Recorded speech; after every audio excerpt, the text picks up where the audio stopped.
Silakan Pak. Yep. Pak Menteri yang saya hormati, Bapak-Bapak dan Ibu semua. Eh, itu saya katakan tadi, itulah bedanya menteri yang bekerja dengan menteri yang pura-pura bekerja. Menteri yang bekerja itu kalau lihat, bukan saya memuji, tapi memang harus dimukakannya apa adanya. Tidak pernah pegang catatan, tapi keluar semua dari kepalanya dengan angka. Itulah menteri yang bekerja. Tapi yang menteri pura-pura bekerja adalah mencari dulu dari ajudan apa yang harus saya baca. Itu berbeda, berbeda sekali ya. Saya ini orang lama di dalam. Jadi, nah, saya ingin menyatakan, sekarang ini sepertinya, mohon maaf Pak Menteri, ini revolusi sedang terjadi di sektor pertanian. Itu opini saya, revolusi sedang terjadi di sektor pertanian. Apa yang terjadi, yang dilakukan sekarang adalah sebenarnya sumber swasembada pangan dulu itu bukan diproduksi, bukan dikonsumsi, tapi di data. Saya orang dalam lama sekali, data selalu sumbernya tuh ada beberapa, satu dari BPS, satu dari Kementerian Pertanian, satu dari Kementerian Perdagangan, satu dari Bulog biasanya, 4 data itu. Dan selalu kita rapat itu selalu berbeda. Dan yang menentukan data yang benar itu bukan dari 4 lembaga itu, tapi dari yang mafia pangan. Maaf dulu. Nah, sehingga swasembada pangan itu bukan dari angka sebenarnya, dari keinginan pihak-pihak tertentu untuk mengimpor pangan. Bukan dari apakah produksi cukup apa tidak, karena faktanya dari dulu selalu tuh plus minusnya tuh hanya 500 sampai 1 juta ton, dan itu tidak sulit dicapai. Tapi kalau datang mafia datang, maka langsung bisa kurang 2 juta ton, kurang 3 juta ton. Dan Pak Mentan sudah hafal betul, sinyalnya selalu adalah pasar Cipinang sebagai indikator. Dulu kalau kita mau rapat, maka pasar Cipinang digoncang dulu, maka langsung keputusan rapat menyatakan impor besar. Nah, ini yang diterobos menurut saya sekarang, diterobos betul untuk meluruskan data itu, dan saya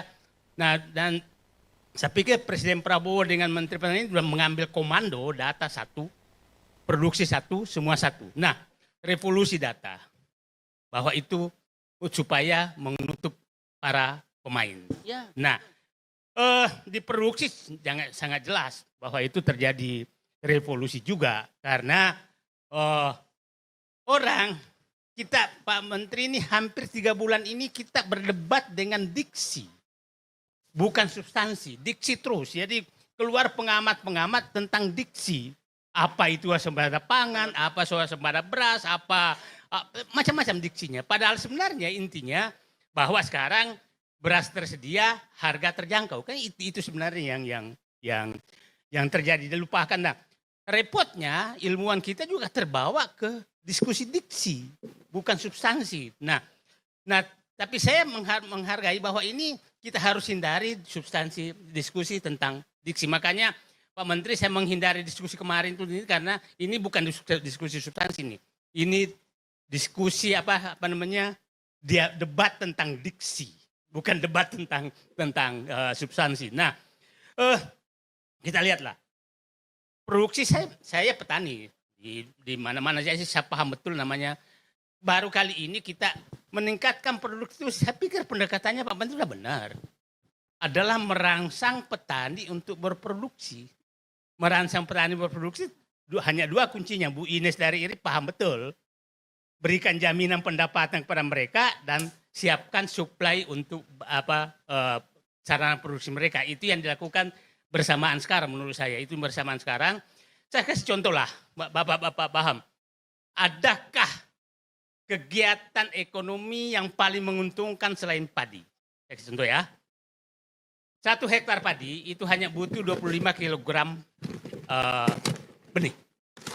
Itu kalau ini sekarang 2 marginal. Padahal dialah yang memberikan nilai tambah terbesar di dunia ini. Pabrik apa yang kalahin mereka? Dari Rp250.000 ke 50 juta rupiah. Nggak ada yang lain Pak. Nah, yang selalu saya kritik Pak Menteri adalah untuk memarginalkan pertanian ini seakan-akan kontribusi pertanian itu kecil. Padahal sebenarnya definisinya yang salah. Karena setiap yang diolah seakan-akan bukan pertanian lagi. Ya kan Pak? Ya, tidak ada data pertanian tentang CPO. Karena dianggap industri. Padahal dari pertanian. Nah, tidak data pertanian kontribusi yang terpenuhi hanya kalau menjual beras. Kalau sudah masuk restoran, maka dianggap bukan pertanian. Jadi menurut saya, ini supaya harkat dan martabat petani ini harus dinaikkan. Selalu menyatakan, investor mari kita undang. Investor terbesar di Indonesia itu petani. Bukan yang datang dari luar negeri, itulah investor terbesar gitu. Nah, jadi mengeritik tentang hal ini harus paham betul substansinya. Nah, sekarang dengan kondisi seperti ini, saya di mana-mana menyatakan kondisi geopolitik dan ekonomi yang sangat berat. Kalau stabilitas pangan tidak berhasil, saya yakin politisi akan bergerak untuk menyatukan Prabowo. Saya yakin itu akan lakukan. Mereka tidak bergerak karena ada Kopassusnya ada dua di sini, Pak Amram sama Pak Rizal untuk menjaga itu. Jangan ganggu tentang kedaulatan pangan ini. Dan itu berhasil menurut saya. Boleh orang menyatakan itu angka-angka, bukan. Faktanya kalau masih itu hanya angka, gampang sekali digoyang oleh oligarki lewat Cipinang. Kalau itu hanya angka, itu percaya saya, itu gampang sekali. Tapi karena bukan angka, fakta, maka dia nggak bisa menggoyang.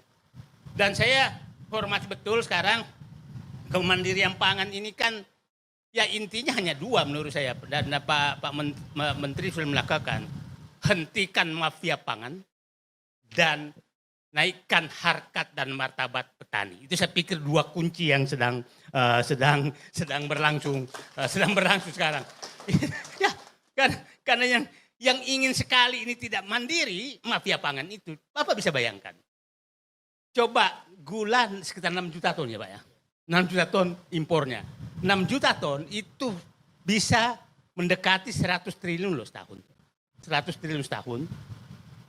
Dan ini tempat permainan yang sangat nyata. Begini, dari dulu saya katakan, siapapun mengimpor pangan itu mau Bulog, mau berdikari, mau apa, cukongnya tuh satu. Cukongnya satu. Nah, cukong itulah yang sedang kita tertibkan, berhentilah menjadi cukong, berbisnislah dengan baik. Nah, kenapa cukong itu muncul? Saya terbuka menyatakan karena mekanisme yang dibikin seperti itu ada namanya sistem kuota. Dulu saya dalam kuota keluar minggu ini, minggu depan kapal udah masuk Tanjung Priok. Artinya kapalnya udah ada di luar tuh, baru kuota keluar. Jadi, nah itu mereka atur semua, mulai kalau gula kan Australia, beras Thailand, Vietnam, itu kan dia udah beli semua di situ, baru diurus kuota di Indonesia. Nah, Saidi mau beli udah nggak ada barang, udah dibeli semua oleh mereka. Bulog pun nggak bisa dapat. Gitu kan. Nah, ini kita harus buka semua dan saya pikir, mohon maaf, bukan di depan Pak Amram saya menyatakan, ini harus tetap konsisten dilakukan agar ini kembali melepaskan negara ini dari mafia pangan. Mafia pangan ini yang paling berat, dan karena mafia pangan akan masuk ke mafia politik, akan masuk ke mafia yang lain untuk mempengaruhi semua. Dan saya orang menyatakan saya berterima kasih ketemu presiden yang punya niat yang sangat bagus untuk negeri ini. Yang saya sekarang sudah sering dikatakan ternak Prabowo terwo katanya. Saya itu padahal kalau salah saya kritik juga. Nah, jadi maksudnya saya menyatakan beliau punya niat karena dia langsung ngambil dua loh. Satu, pangan. Dan tidak banyak bicara tentang pangan, hanya Pak Amram yang melakukan, tidak terlalu banyak bicara. Kedua, pengambilan aset-aset negara, itu dua itu yang menurut saya adalah langkah yang paling nyata, bahwa kita masih kadang-kadang agak frustrasi, mungkin karena pengetahuan Saidi lebih sedikit daripada pengetahuan presiden. Itu saja. Jadi saya menyatakan Pak Amram, selamat. Insya Allah dengan kendalian pangan negara stabil dan insya Allah presiden akan tenang. Insya Allah petani ketawa, menikmati. Coba bisa bayangkan ya, saya petani. Saya keluarkan 1 hektar, ya 10 juta. Saya dapat 50 juta dalam 4 bulan. Kurang nikmat apa lagi yang kau mau dustakan terhadap nah, nanti kita nikmati amal jari aja, Pak Rizal, Pak Amran. Itu hitungannya sangat sederhana, sangat sederhana. Nah, teman-teman yang sering menyatakan yang bahwa swasembada ini akal-akalan. Nah, ini kadang-kadang kan begini. Menaikkan produksi pertanian itu bukan selalu menaikkan produktivitas, bukan. Paling cepat itu mempercepat musim tanam. Iya kan? Kalau umpamanya saya majukan, tanam saya 30 hari, terus harusnya naik dong 30% karena 3 bulan kan. Enggak, produktivitasnya tetap sama, tapi saya majukan naiknya. Nah, dan saya melihat itu sedang jalan karena program pompanisasi ini mempercepat program tanam di mana-mana. Ini yang perlu dipahami. Jadi saya ini kan terakhir saya katakan kepada bapak-bapak jangan meragukan tentang bahwa kita memang sudah swasembada. Jangan meragukan. Faktanya memang kita swasembada. Jangan meragukan bahwa petani lagi happy. Mereka memang lagi happy.